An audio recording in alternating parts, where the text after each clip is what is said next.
Yeah, I'll show you how to get it, but you have to be willing to do the work. The syndicate, it's a motherfucking movement. It's a syndicate. You ain't gotta be perfect, long as you down to put the work in. If when it comes to the bullshit you allergic, well, you just might be my kind of person. Welcome to the syndicate, where real estate wholesaling is what the business is. Ain't gotta talk about it when you out here living it. So if you out here getting it, then welcome to the syndicate. Well, welcome to the syndicate. Well, welcome to the syndicate.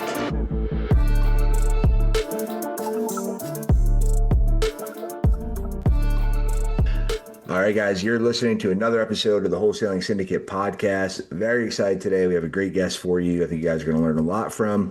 So today we're joined by Todd Chunn. Todd, thank you so much for joining us today, man. Thanks for having me, man. Glad to be here. Of course, of course. So yeah, I know you've been in real estate for quite a while. You kind of want to run us through real quick how you got started and what your journey's been like? Yeah, absolutely. Well, first of all, I'm in the Detroit market, and started canvassing right out of the Marine Corps, started canvassing home improvement in Detroit, worked for a company who had a mortgage company, home improvement company. So I started door knocking for them. I actually loved it, became vice president 23 years later. But, the market crashed, and just seeing the writing on the wall at the end of the day. And then found out about wholesaling. Yeah, no, that's good how it works. So how did you first hear about wholesaling?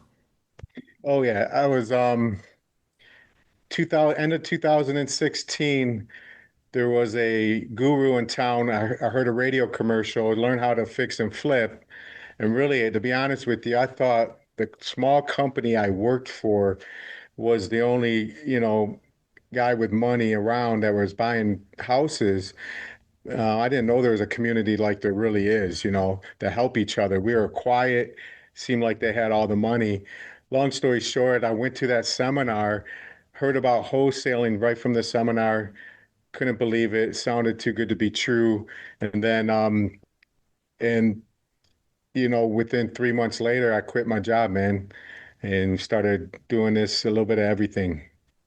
That's badass.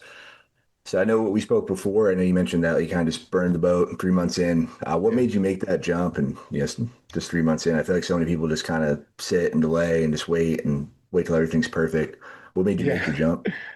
Yeah, you know, I just seen the writing was on the wall where I was working at. And then, I went to a meetup. It was like my second meetup. I didn't even know, met someone there.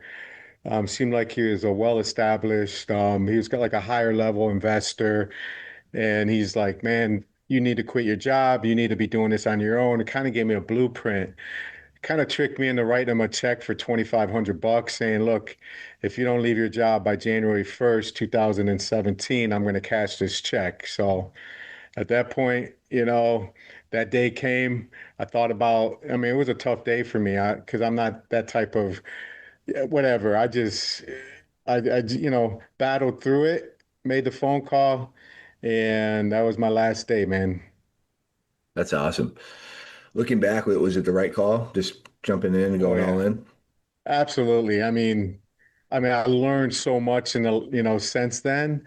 I wish I would know now, I've done so many things, not, just the wrong way, just thinking I could do everything myself, flipping 12 houses at once, and having a property management company and doing wholesale. And I had a partnership, and really I should have just scaled it slowly.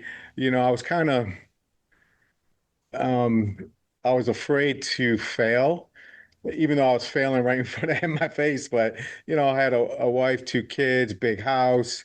I had to make it, had to figure it out. Yeah, 100%.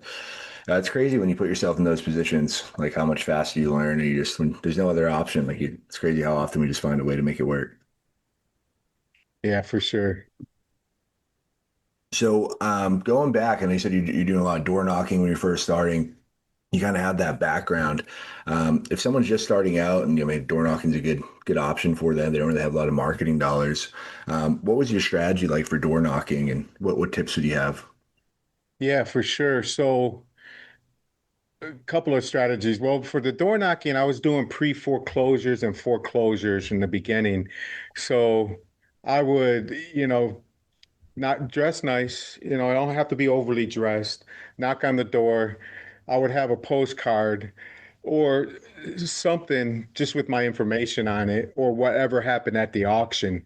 When they answer the door, I tell them who I am, stand back. Hey, yeah, hi, my name's Todd. I'm trying to reach, Cynthia Jones, and this is her. Or if it's not, you know, if it's her, I would just say, look, I was at the auction. I know what happened. You got a few minutes. I want to talk to you and see how I can help you. My job is, in the beginning, it was to get into the house, right? Then I figured out, you know what? I need to at least get them my information and tell them to call me that I could help them, because someone's showing up your doorstep. I guess you just have to read that situation properly. But if I got in the house, I would try to solve the problem at that time. There's a few ways to solve foreclosures. In Michigan, there's a redemption period. They could catch up, pay it off within the 6 months. So I'd always help them. There's like 5 different ways to try to help them, and at the end of the day, I could help them. I could buy it from them. I could buy it and keep it, or I could wholesale it. 100%. I love that. Yeah. So I definitely want to go deeper on the foreclosures and pre-foreclosures. But sticking on door knocking for a sec, like, do you have any like crazy stories, like any like bad, like anything crazy happen when you're door knocking? Um, These, of course, get off my porch, go get the gun, things like that. I've been in houses where, yeah, they're crazy situations, but um, or you go into a house that, the homeowners lives in a different state, they're squatting in the house. Um, but it's kind of like normal stuff to me, to be honest with you. I've seen so Mhm. much, really, that's nothing, you know. I wish I had a really good story. I mean, I just can't remember. I know I got some. Yeah, for sure.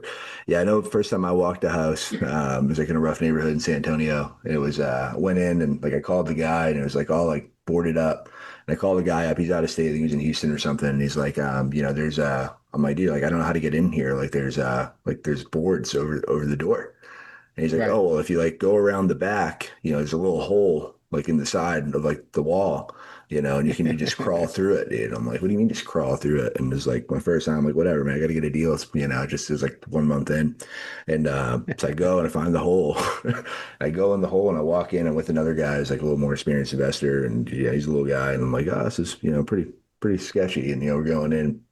And this like naked homeless guy like jumps out and he's like, what are you doing in my house? And you're like, what are you doing here? I'm like, oh, I'm here to look at the house. He's like, oh, okay. And then like he turns around, he's like, hold on 1 second. And he whips it out, he just starts peeing like in the corner. I'm like, well, I think it's my sign to leave.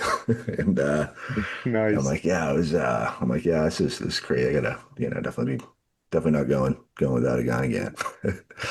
But yeah, that was probably one of my crazy ones. Yeah, we don't really walk them as much now. I try to just do more over the phone, but it's yeah. Do you have like any like good ones that like people were in a rough spot that like you walked the property, you door knocked and end up turning into like a really good experience for both parties? Um, there was, man, it's been so many houses. I'm just trying to give you a good story. I mean, there's a lot of deals where some like killer deals. Like I bought a property. A lot of times I would go to the foreclosure auction. They have a weekly auction, and usually I don't buy it at the auction, but there's times I have. And if you buy it at the auction, you got to wait 6 months. A guy like me would go meet the owner. I'll get the deed. I'll pay him. Let's say I give him 5 grand. They quick claim it to me. Now I own it for 6 months. I could fix and flip it and sell it and then pay off the investor. I could wholesale it or whatever. But I did buy a property in back in the day in a good spot of Detroit. It was right on the border of Harper Woods. I got it for $700. Um, Normally that house would have went up to 30 grand, but maybe it was a day before the holiday. All the other investors took the day off, and I got it for 700. Within 48 hours, I sold it for $40,000. Yeah. So those deals used to be, 7 years ago. I mean, I was buying houses in Flint, Michigan for $1, $100 every week. One house I bought, I got it for $100. Right after the auction, I went to the house. It was vacant. I found two brand new dress shoes, a black pair. Man, they're a fancy brand too.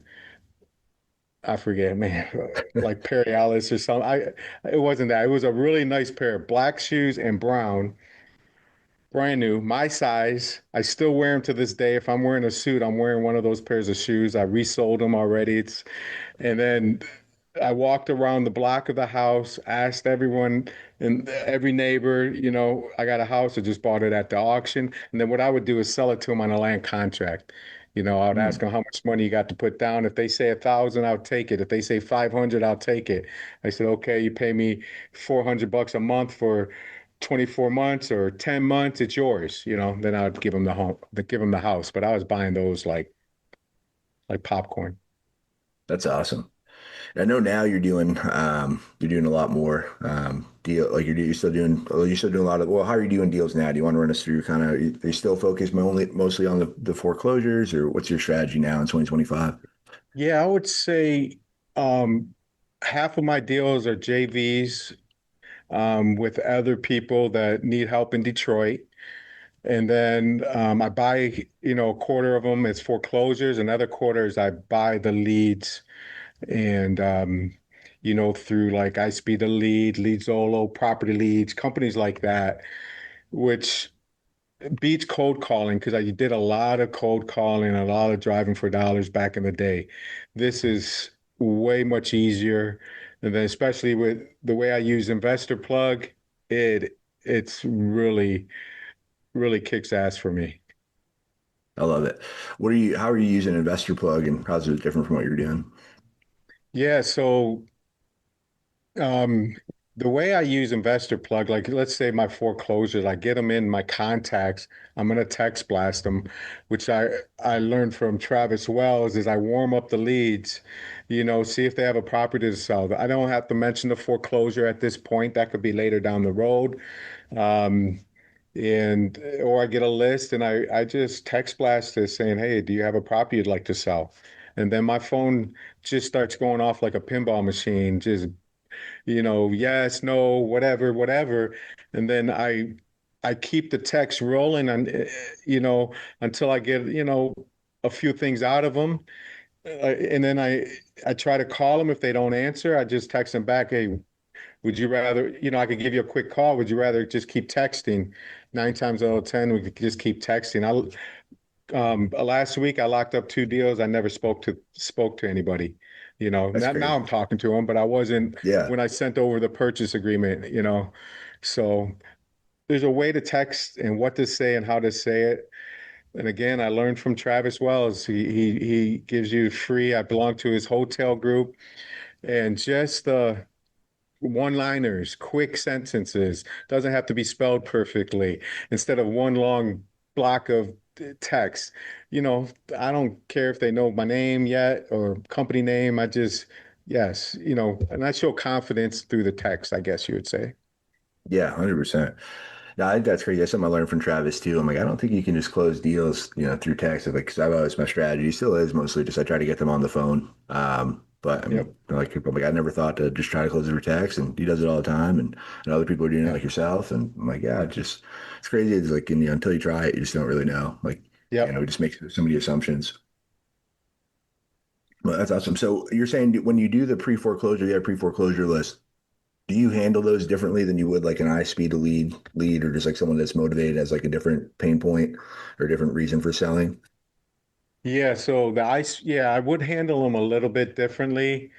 Well, let's say, well, I speed the lead is I try to jump on the phone with them right away, and then I throw them into the text. You Mm-hmm. know, I get the lead, it goes right into investor plug, of course, and then I get on top of it right away. And pre-foreclosure, like I could pull a list of 300 of them. They're going to foreclosure in the next 4 weeks.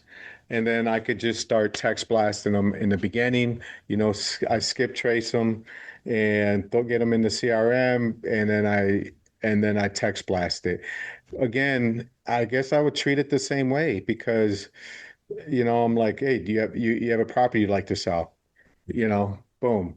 And then the ones that don't respond is I'll try to jump on, I'll try to jump on the phone call with them or send them a different type of text. The key is having the right phone number at the end of the day, Mm. with the skip tracing. They all kind of, they're all probably 75% good, So that's the key. If I find a hot pre-foreclosure, maybe I'll send someone by the door knock it, or I'll send them a postcard. I got a nice pre-foreclosure letter that I might mail them, things like that. Nice. That makes sense. Yeah, I just wonder because some people they don't they kind of like lead it in a bit different than just asking if they want to sell for the pre-foreclosure ones because their guards are up a bit more, but you just straight to the point and you find that works best. Yeah, because I feel that, and I just from my experience of doing it for so long, because I used to go in I know your property's going into foreclosure or this or that. Hmm. I can help you, but everyone's doing that pitch. Mm. If someone asks me, like one of my text or email may be, because I do some emailing too right out of the system, is I help people in a lot of different ways. Some people are going through a divorce. Some people might, you know, have a bad tenant. Some people might be going into foreclosure or behind on Mm. payments. So I kind of explain, like I act like I don't know their situation. I like that. Yeah, I feel like sometimes their guards up too, and you're like, oh, like how does this guy know all my stuff? And like, Yeah, it's weird, it's a scam. I feel like that's the biggest like objection or issue, like when you're texting or just reaching out to people in general. It's like, oh, is this a scam or is this legit? 'Cause there's so many different right, things out there. But no, I think that makes a lot of sense. I like how you give them like, oh, it could be one of those things, and then yeah, they're gonna think, yeah, oh, I'm that one. right. But no, that's awesome. So what so I know they call you Mayor Detroit. Yeah, you're very focused on there. Are you from there originally or how did you land on Detroit as your main market? Yeah, I'm from Detroit. I grew up in, if you know Detroit, it's called Brightmoor. It's the only place you don't want to buy a house at anymore. So it's a crappy area, but what I didn't know, I didn't know any better. And I grew up there in the late 70s, early, almost 90s. And so it feels like I was there all my life, but it's only my young life. So Nice. That's that's where awesome. yeah. Yeah, I think that's like such a good strategy. I mean, I think you can do both ways. And some people do just virtual. I think having like a place that you're really dialed in makes it so much easier because you're doing a lot of JV deals. Because like I know you're in a lot of different groups. You're in Titanium with RJ. You're in Travis's group. I feel like it's so important to get in those groups, go to the events. Wholesaling Syndicate is just 30 days away if you guys haven't got your tickets yet. But yeah, I mean, going to the right events and just meeting the right people and just like if I know someone, I know, hey, they're the guy in Detroit or this guy, is the guy for this market. I know that they're the ones that hit up, right? But if you're just everywhere, no one's going to think of you for anything. So I think that's so important just to at least, even if you are just have one main place. Like I know for me, if someone sends me a deal in San Antonio, like I'm going to be able to move it super easy and dispose going to be way Right. easier than if it's some market I've never been in before and haven't done a deal. Like we might still be able to move it, but it's going to be a lot. It's going to take me more time and effort. And yeah, I won't know. Like for you, I'm sure if someone sends you a deal, you probably know in Yeah. Detroit, like who's going to, like what buyer it's for and like who's looking for those kind of deals. Have you found that that's worked a lot better for you just being just hyper focused on one area? Yeah, definitely. I know if someone says, gives me an address, I could tell you the zip code. I know who the buyer might be. Or I know it's a lot of virtual wholesaling now, and they get a deal, they think it's a deal in Detroit and say, this house is worth 400,000. And I say, you crazy? You went two neighborhoods over. This block is horrible. It's probably a $10,000 house. So I know the blocks really well. So definitely makes it so much easier. And then if I get something out in the suburbs outside of Detroit, that's so easy to move also. So yeah. For sure. I know for me, yeah, even just so we've had a couple deals. I don't know if we've successfully done one in Detroit, but we've had like some that we've locked up or that we've people have sent us or that we've just gotten from leads. And I'd say it's been harder for me to comp there. Like some areas, Yeah. like you'll look at, like I said, one couple blocks over and like completely different price point Yeah. than some other. And I'm like, I don't know what I'm looking at, but now I'm happy, we connected because I'm like, I can just reach out to Todd because, he knows that area. Yeah. Yeah, absolutely. I'm a licensed realtor for the sake of for a long since 2012, but I could get on the MLS. I know it really well. I could check public records because you're going to see a lot of quick claim deeds in Detroit. You're going to see a lot of you think this is the owner, but it's not, land bank type properties. I know how to deal with all those type of homes. So yeah, if you ever come across a Detroit property and you need some second opinion or need some help, yeah, reach out. 100%. Definitely make sure you do. And I know you just launched podcast TC Deals Detroit. Yep, TC Deals Detroit just recorded episode number 2. That should be being dropped this week. And I'm just going to try to do one a week. It's really, you know, because of hotels with Travis, he got me on the social media thing. So I hired someone to help me with that. And he's taking care of the podcast and the Facebook and Instagram. So I just record the videos and they do their work. That's awesome. Yeah, that's a lot with the podcast, but I feel like, yeah, it's super valuable. You get to connect with people and get to learn things. I feel like, for me, I've learned so much just getting to interview people and ask them, hey, what's working for you? What's going on? And just you get to build so many cool relationships. So besides listening to them, doing them, it's like a whole another game for sure. So, Jay, I know you said like about half is JV. How did you what is your strategy for JV deals? Like if someone's like, hey, I'm really good in this specific market or they're there, but they're not doing a lot of JV deals. How are you finding JV partners? What do you kind of have a strategy for that, or how does that work? Um, you mean how to if someone brings me a deal, how do they find Yeah, me, or or how do how I are try you to find? connecting with those people, or how do they Yeah, know to meet with you, or how are you looking at those deals and know if yeah. they're a deal or not quickly? Social media is the one way.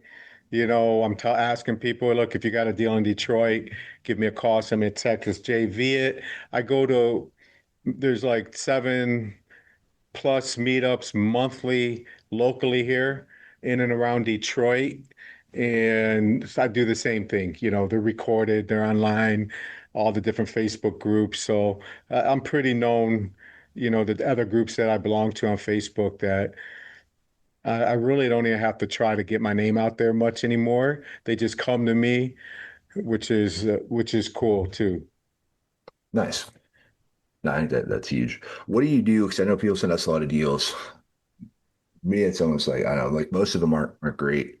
I know you know your Yeah. market really well, but do you have like any quick ways to like look at deals, or what's your process if someone sends you a deal? Yeah. So my process is I'm the one that I mean, just by looking at it quickly, I will know if it's a deal or not. But the way it should go is my 26-year-old son works with me. He's a licensed realtor. He knows how to comp. He knows how to. So I wanted him to take over, getting the basics down with comping it. And that's the only way he's going to really learn it. And then, get it together. So when I take a look at it, it's going to take me 2 minutes to make that decision instead of 15 minutes to make a decision type of deal. But yeah, but right now it's people Facebook message me, they text me, I ask them a few questions. I'm in front of my computer all the time usually, and I try to make it work. I love that. Yeah, I think that's huge, just having a good process like that. And then I don't know if we built one for you yet, but we do have like a JV funnel. You And have, an investor. you Okay, have. cool. See, I know Bree handles everything, so I'm like, I'm not sure who's using what's not, and everyone's business looks so different, and then everyone uses the system so many different ways. But yeah, I tried to do that just to kind of like save time. That's helped a bit, but it's like, yeah, it's still a lot. Do you find People are, like most? it's hard to get people to fill that out. Mhm. So I sent it to a couple of people. Um, I don't, as of right now, I think the part that works the best is they just send me that information because they're reaching out to me. Hmm. And so from, I got a VA, that out of the Philippines. He does a lot of different tasks. So maybe he'll take over and just put them in CRM or whatnot. But Hmm. once we get moving a little bit further, doing a JV agreement, getting things moving. 100%. Do you have any tips for people when it comes to JVing? Like any like things that you see people do wrong or any things that work well for you? Um, you, hmm. Yeah, I guess before when I first started JVing, it'll be dependent on someone's experience level. Like I might get 60%, they might get 40. It got really confusing. It was probably however I felt that day was what I was figuring. So I just said, Hmm. look, 50-50, 50-50 split. I don't care if I have to lock up the deal, process the deal, find the buyer. It's a 50-50 split so hopefully the person wants to learn. I mean, no, why not? But um, so regarding the getting a JV agreement, I usually never do that, but now I've made it a point to do it every time. Yeah. I've been burned a few different times. You burn me really burn me once, it's over, and I don't even care, to be honest with you, because I don't count the money till it hits my bank account. But yeah, so doing a JV agreement, I think is pretty important. Yeah, I'd agree 100%. I think same thing. We all learn the hard way. And yeah, I think Yeah, we've got burned a bunch of times and now having deals like to me, it's just a sunken cost time, just frustrating. Like, oh, I spent all this time, I found a buyer. And someone's like, oh, no, I'm going with someone else. Or, oh, yeah, I do whatever. I can get more. Or, yeah, oh, actually, already somebody else, JV'd it. Or, I'm JVing with 10 different people at once. And it's like, oh, right. okay. So I just wasted all my fucking time for no reason. Thank you. Yeah, yeah. So you kind of But I think gotta have that's, that. You might have to have that conversation maybe from someone if you don't know. This is mhm. how it works. Look, do you have it? Have you pitched it out? I mean, if they pitched it out that's the one thing. If they pitched it out to the world and they can't sell it themselves, they've been trying for 2 weeks. Now they think I'm gonna come in and save the day. It's probably not gonna happen. Right. It's an old deal at this point. So Yeah, that's always the worst too. And buyers like, oh, I've already gotten this from 5 different people. It's is like, that oh, yeah, exactly. Yeah. yeah, it just doesn't make anybody look good. But yeah, and I think that's huge for sure. And I think this is something we all learn as we go. Yep. But so you're doing that, and then buying leads, and then I said that's a lot better. And then yeah, I think we kind of went over a bunch of the things. Any tips for dispo? I mean, so it sounds like are you dispoing a good amount of deals every month? And I imagine you must be with the JVing. Are you guys Yeah. primarily So focused on dispo? yeah, I would say we're right at the start of COVID, either picked up the phone and called the person, locally or threw it on Facebook.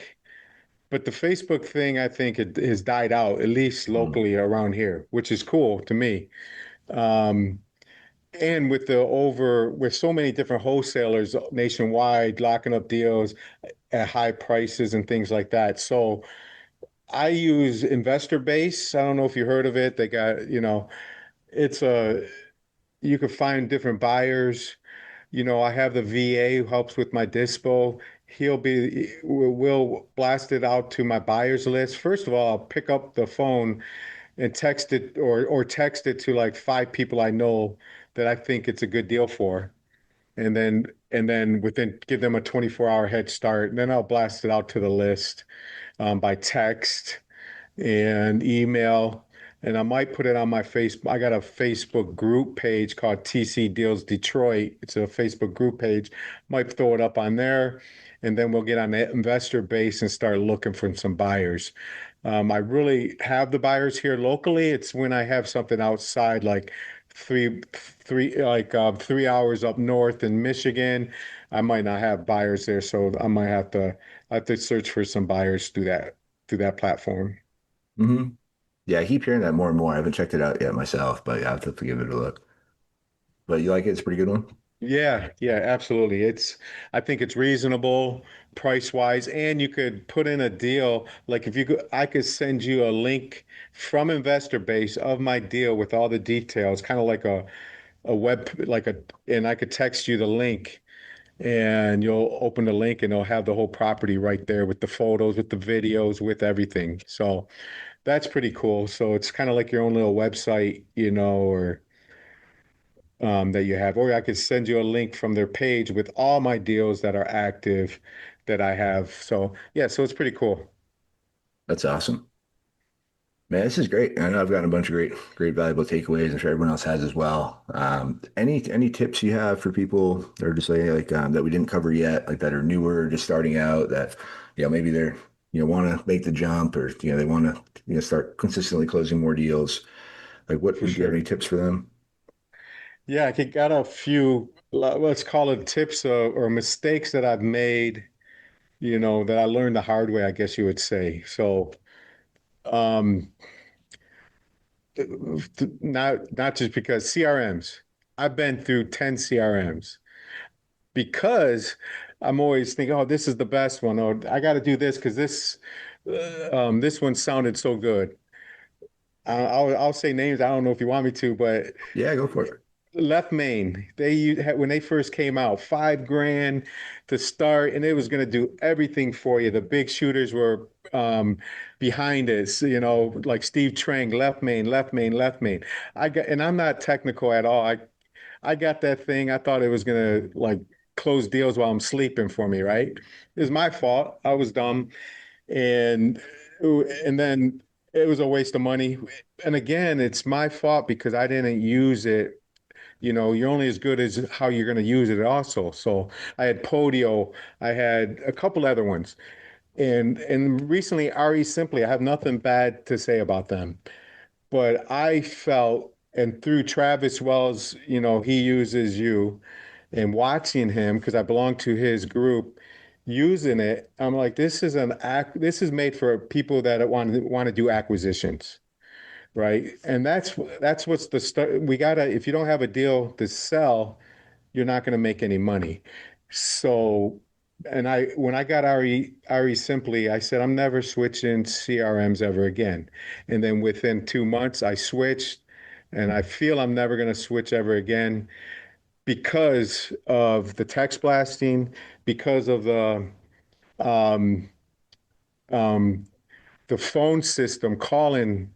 They actually, other systems, there's a delay. It messes everything up. The phone system, when you're calling through Investor Plug, and the texting is second to none, in my opinion. And the tasks and follow-ups, I just had to, I bug Bree asking questions. She answers right away. And now I'm getting my head wrapped around it. So that's good. So anyway, CRM like that, and then mentor group. Get to the right, whatever you want to do, find the people you like. I suggest RJ Bates because he teaches wholesaling to beginners or people that have been in it in the game the right way.